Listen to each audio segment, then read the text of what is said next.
ঠাকুর ও মায়ের কথা থেকে কিছুটা শুনব। ঠাকুর তার ত্যাগী ভক্তদের চালিত করতেন ত্যাগের পথে অতি সন্তর্পণে। তাদের আহার বিহার সাধন ভজন ভোজনের দিকেও তার সদা সতর্ক দৃষ্টি থাকত।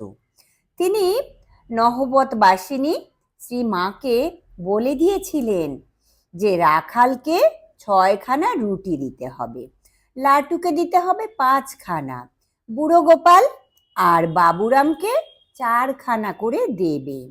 মায়েরা সাধারণত ছেলেদের পেট ভরে খাওয়াতে ভালোবাসে, তাই মাতৃত্বের ওপরে ঠাকুরের এই ব্যবস্থা শ্রীমায়ের একদম পছন্দ ছিলই না।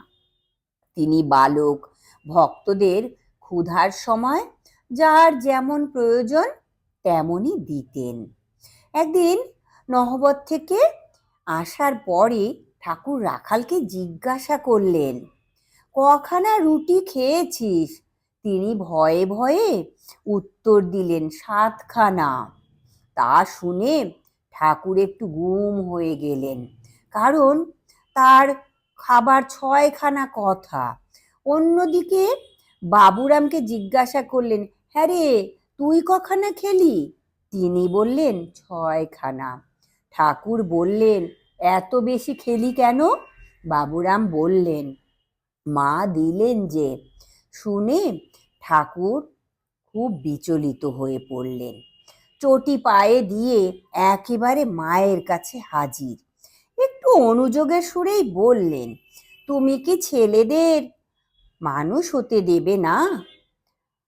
ওরা যে সাধু হতে এসেছে গো, এই বয়সে এত খেলে চলবে কেন? কথাটা শুনে মা বললেন বেদনা ভরা কণ্ঠে, ও 2খানি রুটি খেয়েছে বলে তুমি এত ভাবছো কেন? তাদের ভবিষ্যৎ আমি দেখব।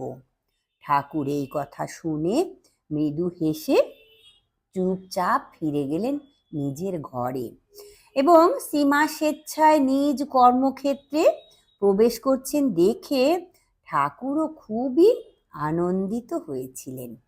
আবার অন্য একদিন শ্রীমা বাবুরামকে একটু মিছরির পানা খেতে দিয়েছিলেন। তার পেটের অসুখ বলে দেখতে পেয়ে বললেন ঠাকুর, ওদের আর সাধু হতে দেবে না। এই তো কি অভ্যাস করছো? ঠাকুরের এই কথা শুনে শ্রীমা অন্যদিকে মুখ ঘুরিয়ে নিয়েছিলেন। এইভাবেই চলতো ত্যাগীদের শিক্ষা দীক্ষা। একদিকে ঠাকুরের কঠোর ব্যবস্থা, অন্যদিকে শ্রী শ্রী মায়ের কোমল স্নেহ আচ্ছাদন, যেন দুটি শক্তিশালী চুম্বকের দুদিক থেকে আকর্ষণ তাদের আধ্যাত্মিক জীবন যথাস্থানে সংহত হয়েছিল অগ্রগতির পথে। জয় ঠাকুর, প্রণাম।